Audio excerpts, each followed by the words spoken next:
There we go. So folks who do miss the first few minutes will be able to catch up with us. Hello and welcome. I am BJ Cummings with the University of Washington Superfund Research Program. And this is Institutional Controls 101, Hazard Advisories and Access Restrictions versus Active Cleanup.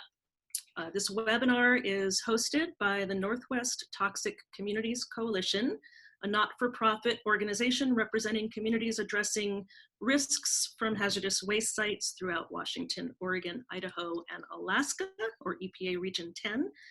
And it's being hosted with support from the University of Washington Superfund Research Program in the School of Public Health.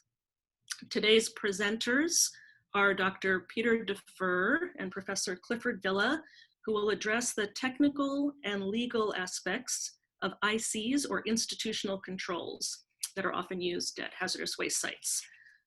Dr. deFur is an environmental consultant and technical advisor to communities at the Lower Duwamish Waterway Superfund site in Seattle, Portland Harbor in Oregon, and the Rainier Mill site in Washington, as well as the Delaware and Housatonic River sites on the East Coast. He has served as a science advisor and reviewer to EPA and the National Academy of Sciences with a focus on risk assessment, and has taught at George Mason University, Southern Louisiana University, and most recently, the Virginia Commonwealth University.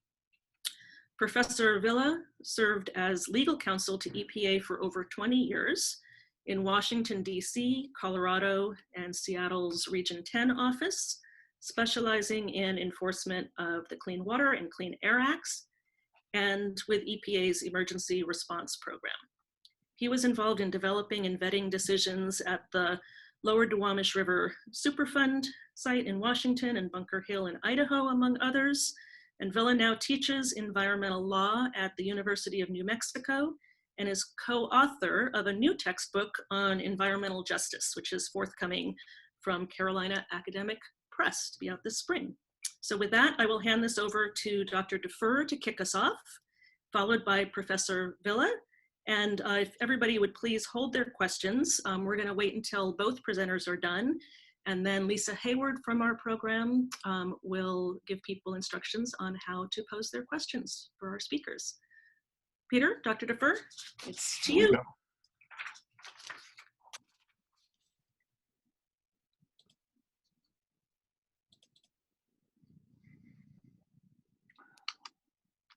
There we go. So I just want to say a couple of things about, it's a pleasure to be here this afternoon on the East and the West Coast, as well as everywhere in the middle.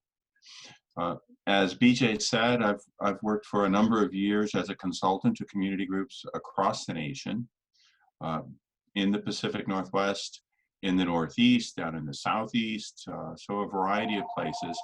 Many of these locations are on the water, so many of them are rivers, harbors, other waterways, coastal areas, etc., etc.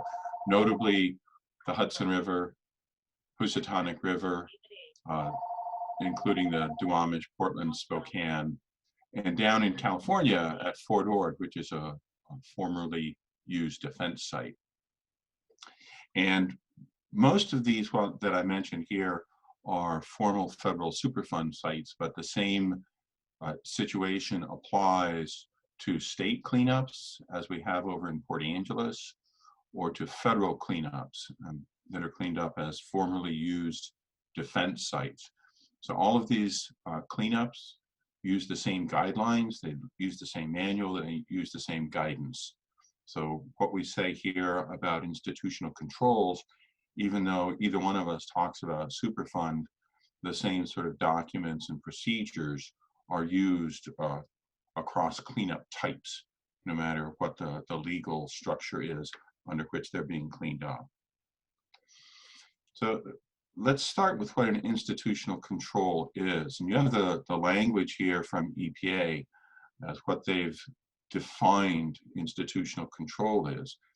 And it's an important thing to note that institutional controls are put in place when EPA or one of the other agencies makes a decision about how the system is going to be cleaned up, how the place will be, how they will address the contamination that's there, both in terms of what's remaining and what's there now. So I'm going to take a small break here, not even a break, reach over and turn off that other telephone so that it doesn't make any more noise. But these are put in place when EPA makes the record of decision, and that's when they will set out the amount of removal that they will do, the amount of treatment, the amount of active control, and it will include the amount of institutional control or the amount of engineering control, and I'll show you about what that is in a minute. And the institutional control or controls are intended to change people's behavior.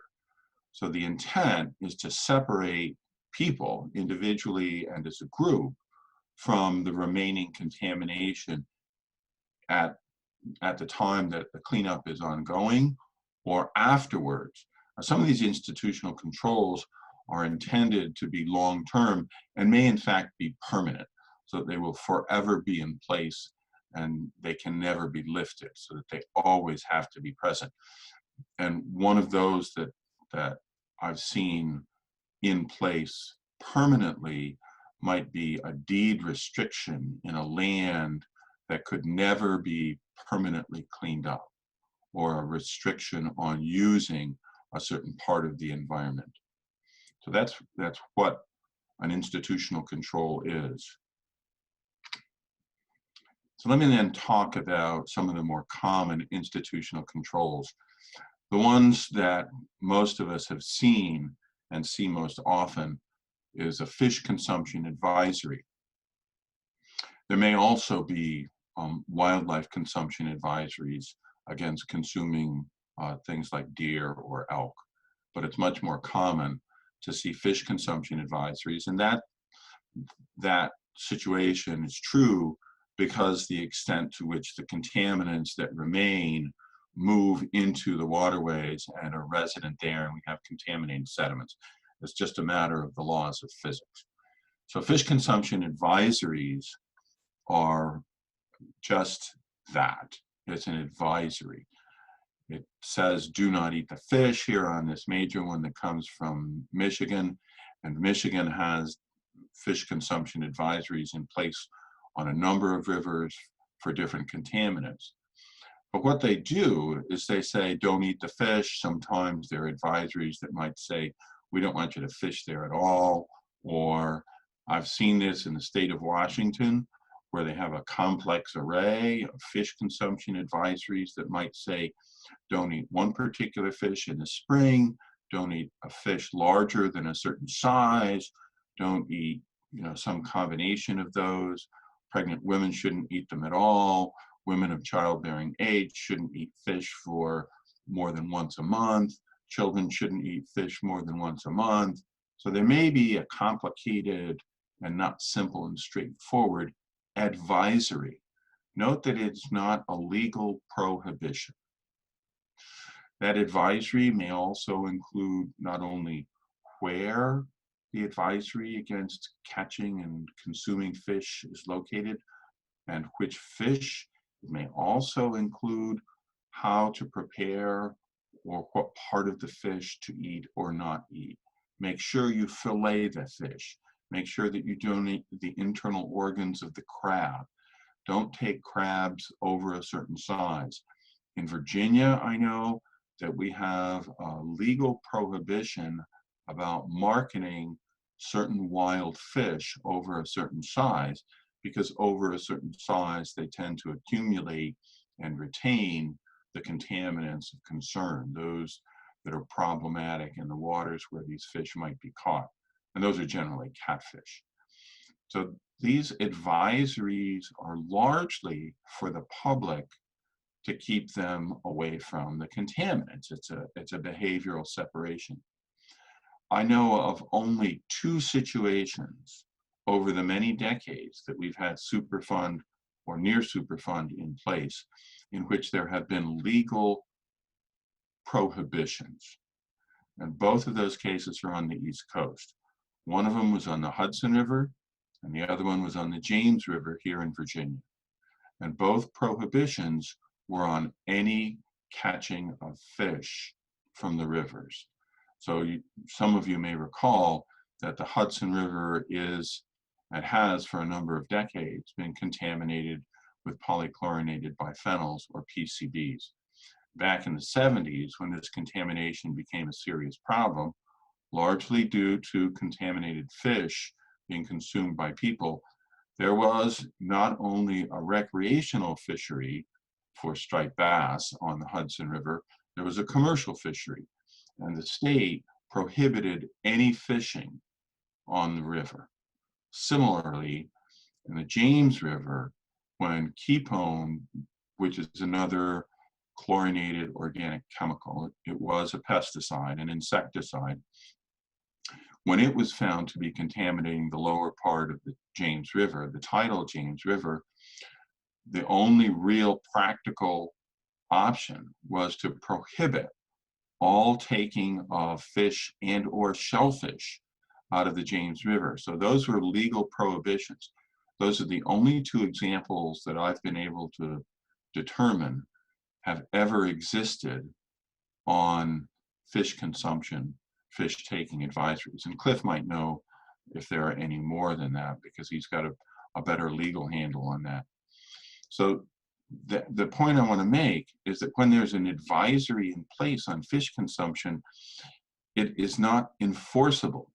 And in fact, many times, people who are investigating the situation, so there may be a survey out about who's keeping what, who's eating how much, to get an understanding and help the health department understand the nature of the health threat.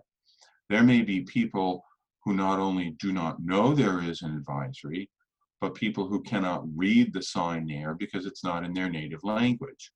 And I've seen that situation in a number of rivers. In Portland, Oregon, they at one time had a contaminated area where they had to post fish consumption advisories in 12 languages. Now, this area was on the Columbia Slough. It was a number of years ago. They still had people fishing, and they were fishing right beside the consumption advisories. Well, this example demonstrates the difficulty of using advisories instead of some other mechanism, because the people who were fishing and keeping the fish were from another country. They were from, in fact, out in Europe. And they understood that there was a consumption advisory and that they should not be catching and keeping and eating the fish. But they believed, quite honestly, that the consumption advisories had been put in place by government officials who wanted to take and keep and eat the fish themselves and simply prevent the general public from doing the same. So there was a cultural problem with it as well. And then we have advisories that are intended as institutional controls to keep out, so that you will keep yourself away from where the contaminant is located, or as in the center part here on the lower center where it says do not anchor or dredge. Now this do not anchor or dredge is because there is a pipeline underneath there, but the same sort of warning can and is used in places where contaminated sediment is left in the harbor or in the river, and they don't want people to stir it up or have any interaction with it. They don't want people being exposed to the contaminated material in the sediment. So that's why they don't want them to anchor or dredge, or don't disturb the sediment is what they're trying to do. Even if that sediment has a clean layer on top of it, beneath that clean layer where an anchor or a dredge may be able to disturb it. So that's what goes on there. And then one of the more difficult examples of institutional control is in the corner example where there is a deed. Now, I put the deed there because I know of a number of institutional controls in which the use of the property is restricted. Sometimes that use of the property that's restricted is municipal or a common use. An example, in Washington, D.C., it is not permitted to use groundwater for personal use. So you can't tap into the groundwater with your well anymore. You're not supposed to be tapping into the groundwater for any intentional purpose. If it seeps out, you're still not supposed to be using it to water your garden, to water your dogs, for cleaning house, or for any purpose. How many people know about that is unknown. Another example of a deed restriction is in California, in Central California, in the former Fort Ord, where they cleaned up all of the military material that they could find, but they did not have 100% certainty that they removed all of the unexploded ordnance from down in the sand layers. And over time, and with various weather activities, those materials could work themselves up into the surface layer or just a few feet below. So everybody who bought a piece of property on part of the former Fort Ord to build their nice house will have had a restriction in their deed that says you may not disturb the soil below about 4 feet. And if you're going to disturb the soil below 4 feet, what you have to do is you have to contact the Army Corps of Engineers or the other local municipal contact. Well, that's fine for the people who are buying a new house. But how about the people who buy the house 5 years later? Will they know about the deed restriction? How many people on the phone, on the webinar today, even know where the deed is to their house to see if there are any deed restrictions on it? So those deed restrictions are examples of forever institutional controls. So those institutional controls will never be lifted. In Washington, D.C., at the Spring Valley site, which is formerly used defense site, they have acknowledged that they will be in place forever. And the Army will always be ready and available to come out and help you if you need it. So those are some of our more egregious and common institutional controls. As I said, institutional controls are designed to target people. They're intended to control people's behavior, but they don't do anything for wildlife. They don't do anything to keep eagles from eating contaminated fish. And I've never seen an eagle fillet a fish before it eats it. Nor have I ever seen killer quails, humpback quails, right quails, or any other quail pay attention to what's in the fish. Birds know no boundaries, just like they don't read the memos. So institutional controls have no effect on protecting wildlife from the same contaminants. And when I was doing some work earlier on the Hudson River some time ago, before they started the latest cleanup, which is either nearly done or something like that, EPA was doing ecological risk analysis on the Hudson River, and they were unable to even find any mink. Well, the reason they couldn't find mink is that mink don't inhabit that area anymore because they've all died from eating PCBs. Because the mink don't know that the fish are contaminated and their primary diet item is fish. So that's the other weakness with institutional controls. Note, institutional controls are simply words. They are guidelines, they are advisories. They do not do anything to physically separate people or wildlife from the contamination. A sign on a fence is, the sign is the institutional control, the fence is an engineering control. The cap on the landfill is an engineering control. The parking lot that covers up PCBs that were leaking underneath it that were never removed, some of which we've faced on the Duwamish River, that parking lot is an engineering control. Those are not institutional controls. Those are things that we can maintain, that we can go inspect, that we can determine if they're working or not. So the latest analysis of EPA's practice of setting institutional controls is a few years old now, 2005. And the GAO issued this report and found that there were a number of problems. You'll remember that I started out and said institutional controls are put in place largely when the record of decision is signed, so that when EPA starts to do the cleanup, and as they proceed, they will have said, oh yeah, we're going to put in institutional controls. Sometimes, in fact, too many times, the GAO report found that although someone said they were going to put them in place, they never implemented the institutional controls. So never acting on your intention is a weak point. Fish consumption advisories and other consumption advisories are not enforceable. They are advisories only. There's no way to make sure that people do not go out and fish and catch and keep and consume. Some of the signs that are intended to keep people away from contaminated areas either are damaged by weather or they might be removed. Deed restrictions, they found, got stale. The new owners didn't know they were in place, or the new owners simply gave them short shrift and didn't give them serious attention. Other people forgot that there was any deed restriction or any use control that was intended to be placed on what they did in their neighborhood, or maybe even on their own property. And then, of course, as I just mentioned, you might have the issue that you got a new owner and the old owner never told them that, and they might not be required to tell them about deed restrictions. Those are often state-based activities, state regulations, requirements, or laws.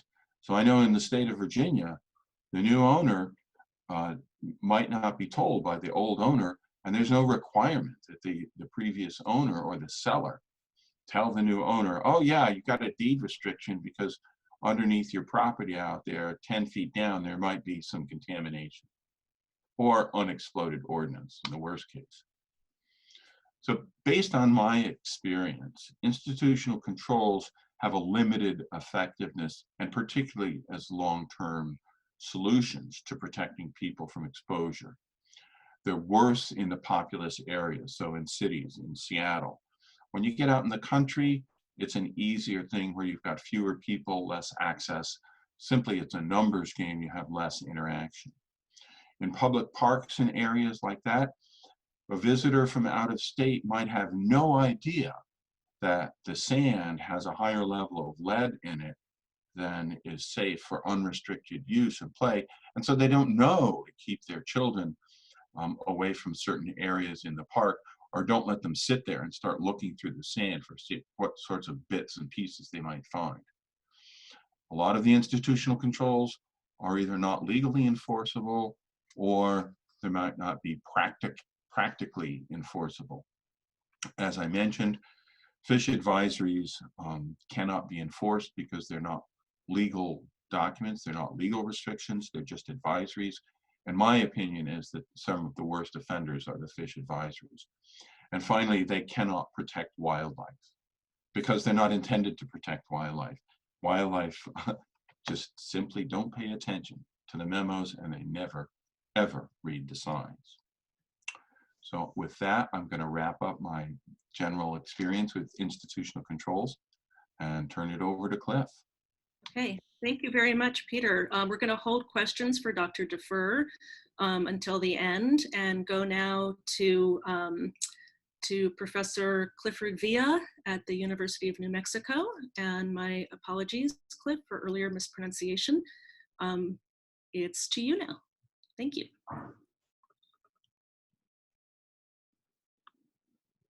Okay, thank you. Everyone can hear me?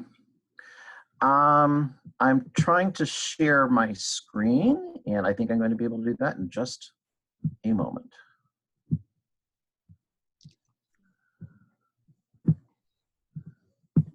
Okay, can everybody see a screen? That looks like. Yep. And fish advisory? Can everybody hear me? Yes, you're good. You're okay, good. All right, well, thank you. Good afternoon, everyone. My name again is Cliff Villa. I spent 20-some years with the EPA in Region 8 at Denver and Region 10 in Seattle, and I'm now happy to be back home in New Mexico and still thinking about institutional controls and their proper use in protecting people's health, and of course the limitations on it. Here is another example of a fish advisory that Peter was talking about. This is one from the Houston Ship Channel. You see a lot of different fish that people may catch, and they're advised not to. And of course, the day I took this, there are a lot of people fishing right next to the sign. I have some material to share with you briefly, and some on comments you just heard from Peter with perhaps a little more context. So in a history of institutional controls abridged. One, beginning with a period where institutional controls were treated more like magic incantations. Two, starting to get serious about implementing institutional controls.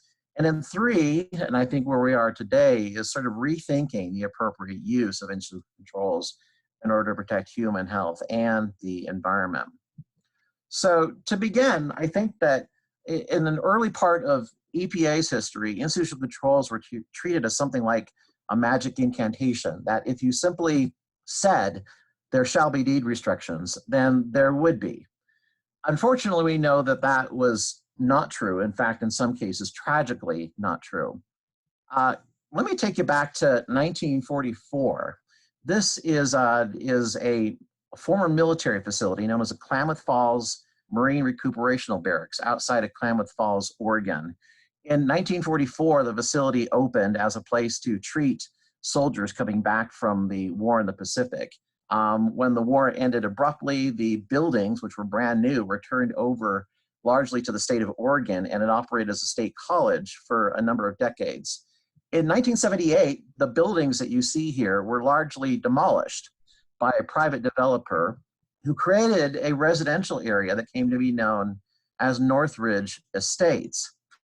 The problem is that all that material that was in the military construction was largely demolished in place, and the developer built beautiful houses right on top of that. This is one of those houses, and for the last 15 years, most of the site has really looked like a ghost town or a movie set, because it turns out that the houses in the community were unsafe, largely because of what you see here, which is an asbestos wrap around steam pipe that went underground throughout the entire area. But it wasn't just asbestos in the steam pipe, it was asbestos in the wallboard, for example, and here's a chunk of that on the ground. In fact, all of the original military buildings were wrapped in a cocoon of asbestos. It's in the ceiling, it's in the wallboard, it's in the floor tiles, it's in the steam pipe in the buildings. It was all about fireproofing, anticipating, further attacks during World War II. That asbestos material was never removed. It was just bladed over with bulldozers. Sometimes it was spread, across the surface like peanut butter. Other times it was bladed into basements or gullies or other things like this. Sometimes it's 6 inches, sometimes it's 20 feet deep. When the asbestos here came to light, the first response was the developers hired contractors like these people to walk shoulder to shoulder and across the grounds and pick up chunks of asbestos material. The problem was that while they did this in year 1 and year 2, this is 2002, 2003, in the spring of 2005, they still found more and more asbestos. This is one scene from a residential backyard that had been cleaned up twice. And after the spring thaw in 2005, they found the largest clump of a very highly concentrated form of asbestos and highly toxic one here. But when we discovered this, we realized that we could not fix this community, and it became the largest relocation in the history of Region 10. The problem was frost heave. It's a very cold environment. Stuff that was below the surface kept getting pushed up, and we just couldn't fix it with anything other than moving people away and thinking about that. So a lot of these people might look like you and me. There are lawyers and doctors and law professors, and they all lost a ton of equity in homes they could never live on. Fortunately, there were big settlements to at least allow them to move on with their lives. The thing about this, though, was that in 19 these buildings, EPA caught them red-handed and ordered them to stop the demolition, to clean up the asbestos, and to place deed restrictions on this property so that no one would ever build here. The developer agreed with those terms, and the developer proceeded to do exactly the opposite and finish the job within a couple of weeks. The developer agreed to put deed restrictions in place, but never did, and nobody checked, and we had tragic results. After that case, Northwood Estates and many others like it, we started to get serious about making or attempting to make institutional controls serious. When CERCLA came into being in 1980 and amendments in 1986, we got language like this from CERCLA section 121B. Remedial actions, including treatment, which permanently and significantly reduces the volume, toxicity, and mobility of hazardous substances, are to be preferred over remedial actions without treatment. The idea is we prefer treatment rather than leaving contamination in place and not doing something with it. That is the law of CERCLA. CERCLA has implementing regulations in what's known as a National Contingency Plan. And this is language from the National Contingency Plan. EPA expects to use institutional controls, such as water use and deed restrictions, to supplement engineering controls as appropriate for short and long-term management.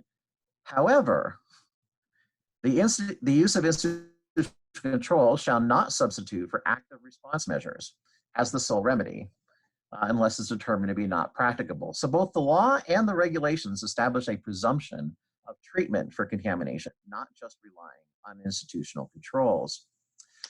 That presumption, though, in both the statute and the regulations, was somewhat undermined, however, by what was cast as an administrative reform during the Clinton administration, including this policy issued by the Clinton EPA in 1995. This is EPA's policy on encouraging consideration of land use in the remedy selection process.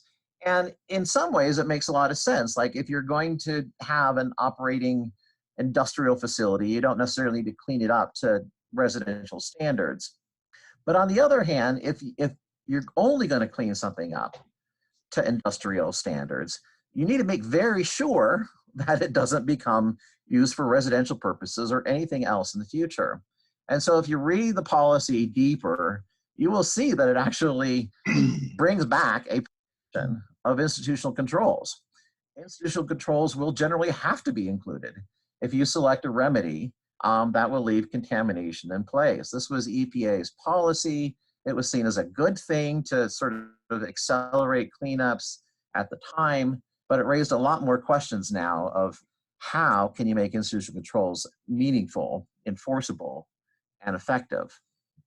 Well, EPA continued to develop more policies on institutional controls. If you are interested, there is actually a citizen's guide to understanding institutional controls. You can just type that in your web browser and it'll pop right up. One of the things you will get from this particular citizen's guide is sort of a more defined description of what institutional controls are. And you heard some of this from Peter already. The guidance talks about governmental controls, local land uses or permits, county zoning, military-based orders, proprietary controls, things like land use restrictions, easements, and covenants. We'll talk a little more about that in a moment. Enforcement tools. If you obtain a permit, then you're required by the requirement of the permit to maintain land use controls, or a consent decree. You could be sued and you could settle and you could agree on your own. Or, and we heard a lot about this before, we'll talk a little more, what are called informational devices, deed notices, public advisories that educate and alert people about hazards at a site. An example of proprietary controls, you saw a deed of trust in Peter's comments. One thing that lawyers particularly realized about having real enforceable land use restrictions is that they may or may not be enforceable under state law, which actually is usually the law that defines property rights in any state. After a while, when people started to realize this problem, many states started to pass what are laws known as the Uniform Environmental Covenants Act, or known as UECA. The state of Washington and Idaho and Alaska have UECA statutes in place.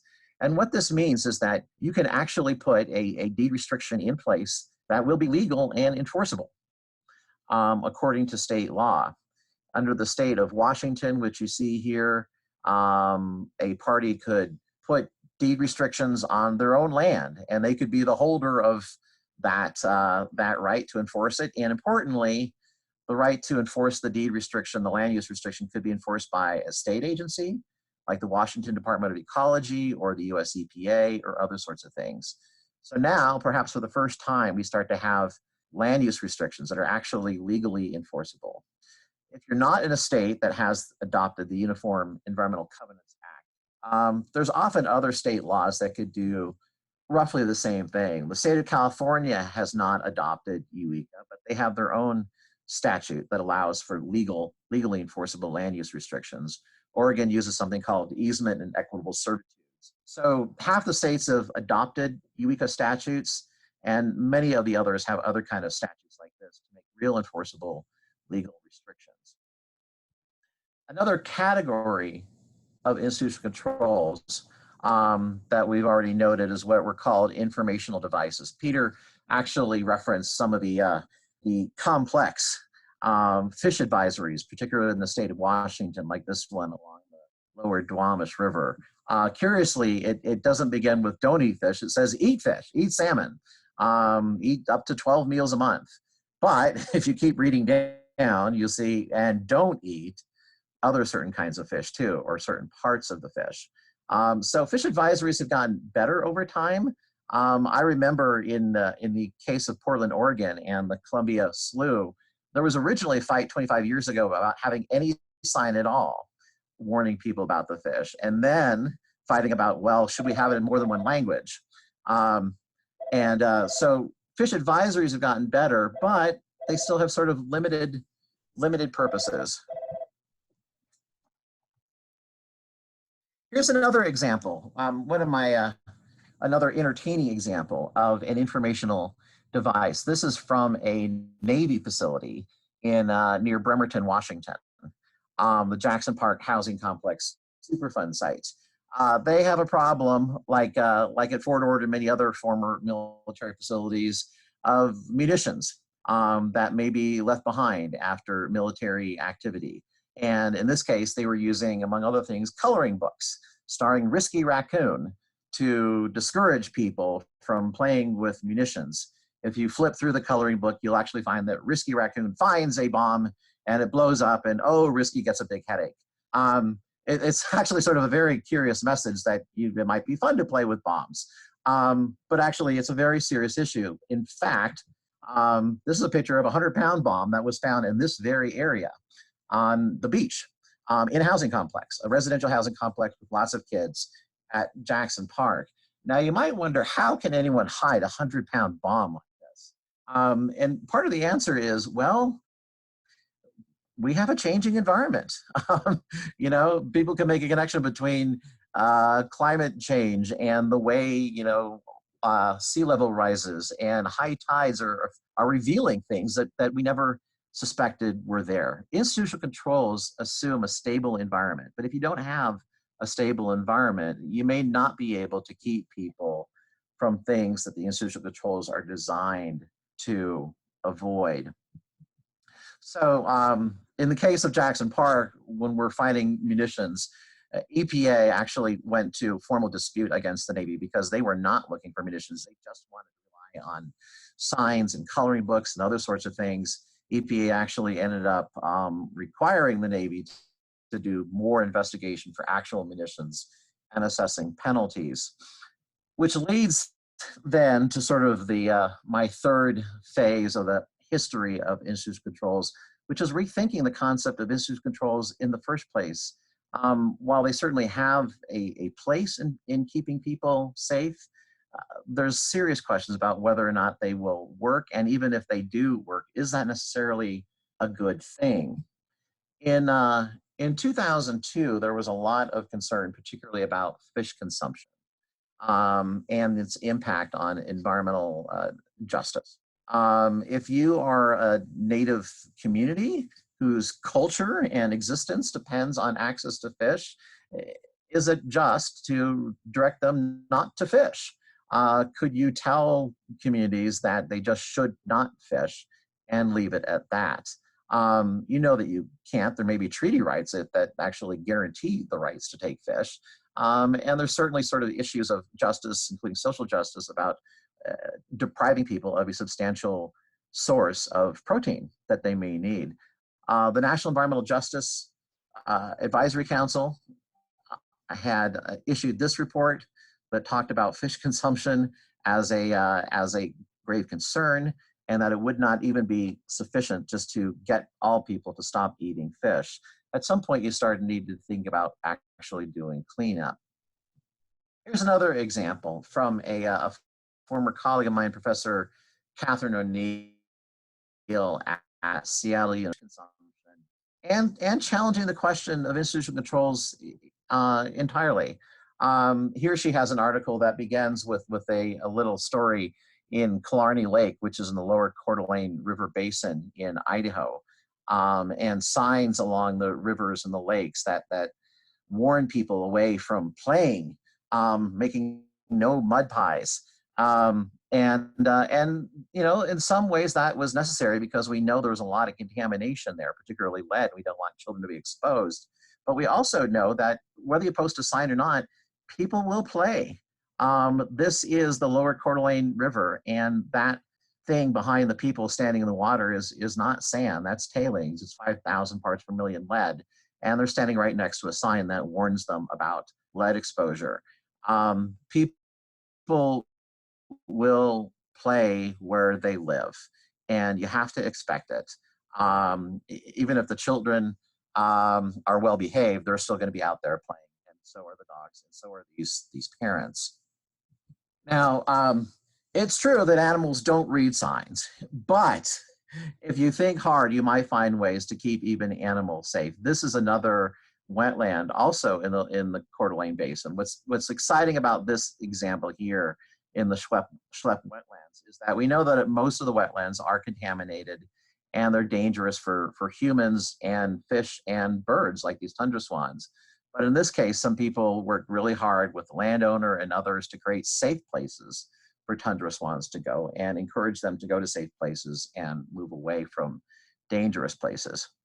But despite this one success, we know that institutional controls raise a lot of serious issues about implementability, enforceability, and social justice. Is it even a good thing to stop people from eating fish or playing where they live? So I've been very interested in the issue of institutional controls from a perspective of environmental justice. And at this point, I would also welcome any questions. Okay, thank you very much, Cliff. We're going to go to Lisa Hayward with the UW Superfund Research Program to moderate questions. Hi, Lisa. Hi. Yeah, before we go to questions, well, first I'll say that you can feel free to use the chat option in the menu at the bottom to type your questions in, and I'll read them to our presenters. Or you can indicate, probably the best way to indicate is via the chat box that you'd like to be unmuted. And then I can find you in the list of participants and unmute you so you can ask your question directly. But before we go to questions, I just have an announcement about an upcoming summit. So the Northwest Toxic Communities Coalition Annual Summit is coming up. That will be held in partnership with the University of Washington Superfund Research Program, so the two groups that are co-hosting this webinar. It'll be held on April 25th, 2020 at the University of Washington campus in Seattle. The 2020 summit theme is citizen science and community-based action. So at the summit, a panel of presenters will offer more in-depth case studies on institutional controls and take questions from participants. A small registration fee of $10 will be required, which covers a continental breakfast, lunch, and dinner. And everyone who's registered for this webinar will get information about how to register for the upcoming summit. So we hope to see you there. And with that, we'll switch to questions for the presenters. So please use that chat box, whether you want to ask directly or have your question read.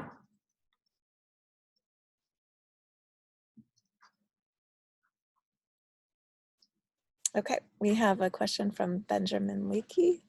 Do you have any examples of how the tundra swans were redirected at the Shep wetlands? Yes. Well, it's sort of a concept of build it and they will come. The tundra swans have a migratory pattern that goes right over the Coeur d'Alene Basin from time immemorial. They would rest in the wetlands on their way towards summering grounds in Canada. And if you give them a nice big open space of water with lots of food that they could see from up above, they will tend to land there. So you give them some safe, attractive space, and you get a few of them out there, and then more will follow. And then similarly, the wetlands that are more dangerous, you try to use devices to discourage use of that. So there are some ways to help control where wildlife goes. But I'll also say that once you start playing with food chains and ecosystems, you can very quickly find yourself in situations you might not imagine. Closer to home here, outside of Denver, there's a former military base known as the Rocky Mountain Arsenal National Wildlife Refuge. And at one point, they had a really big problem with bald eagles that were eating prairie dogs that were contaminated, because obviously prairie dogs burrow, they get contamination in the fur. And the Fish and Wildlife Service decided that to discourage the eagles from eating contaminated prairie dogs, they would throw chunks of salmon out there, good, safe salmon for the eagles to eat. Of course, as soon as you start throwing salmon out for one eagle, he invites more friends. And then you become sort of raising a generation of dependent eagles. So it can be done to help redirect wildlife to safe places, but as soon as you do that, you need to be very, very careful, because you may not have the results you anticipate.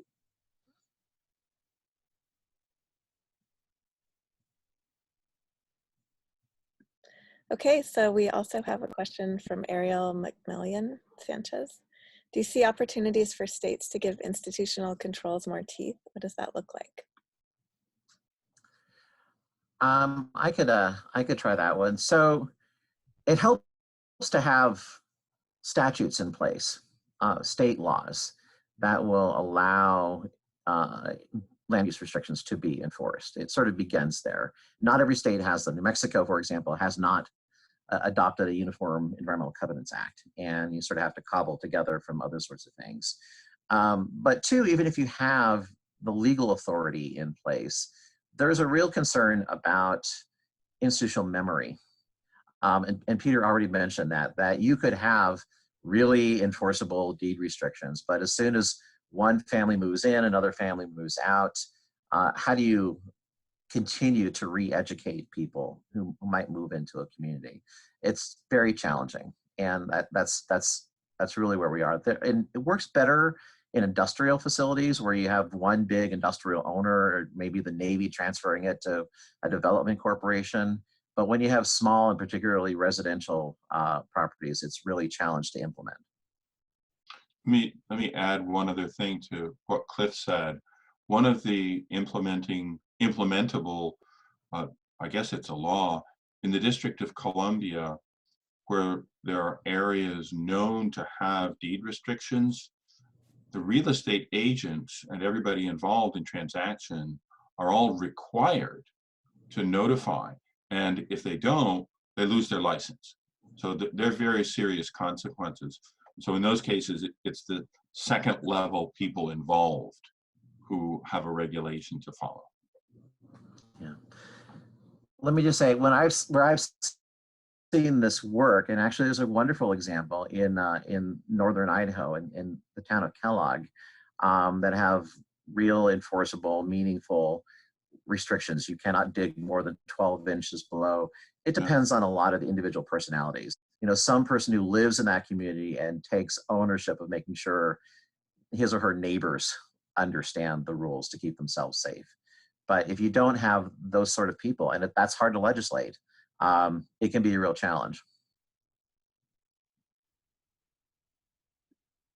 Okay, thanks to both of you. We have another question from AC Hugh. I don't know how to say that. I think you mentioned a few, maybe 4 main categories of institutional controls, proprietary controls and informational devices being 2 of them.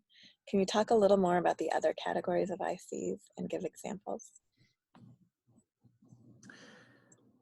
Yeah, so one of those other categories was sort of governmental controls. A local government, one of the things they do is they have land use planning.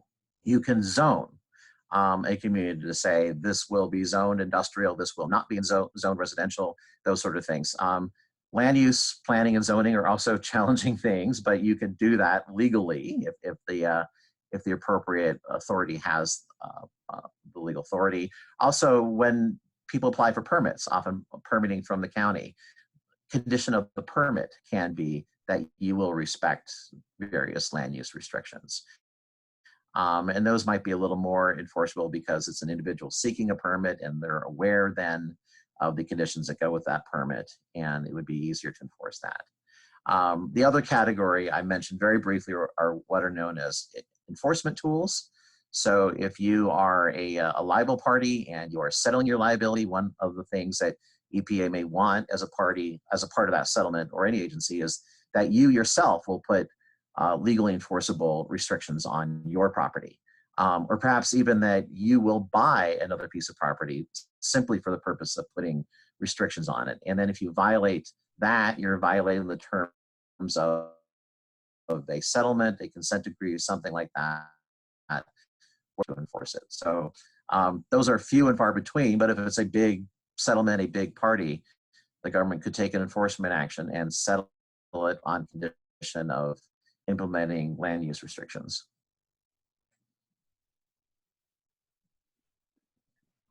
Okay, Peter, did you want to add anything to that? No, he covered what I was thinking to Okay. add. We have another question from Allison. Can you give any other examples of how to design parks and paths and public spaces to encourage safe use and discourage unsafe use, i.e. ways to keep people away from contaminated areas while still allowing access?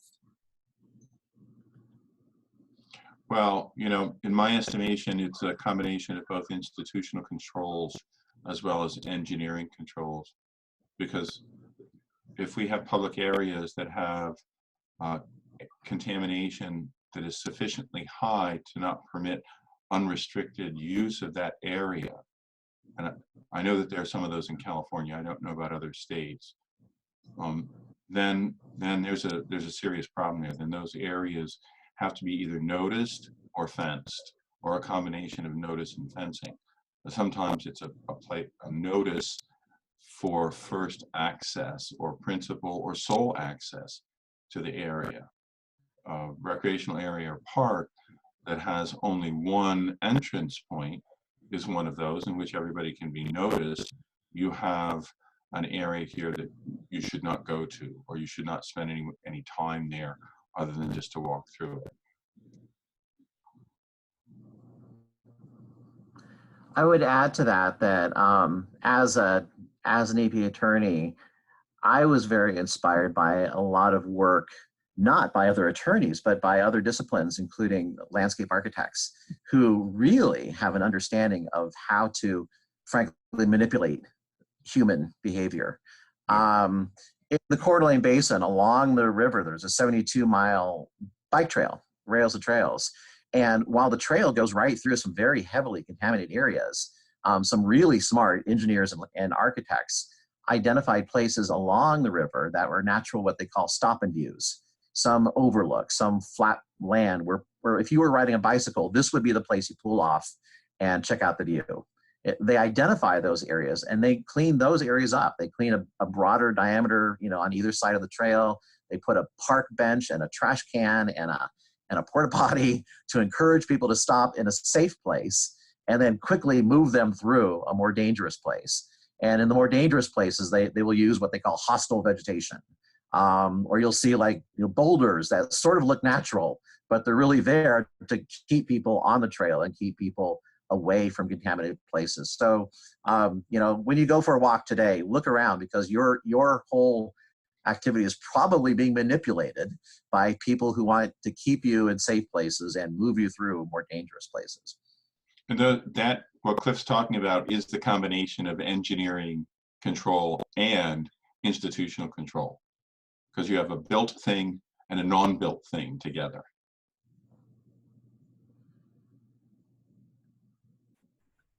So it looks like a comment from Allison. The trail landscaping example is super helpful. Thank you.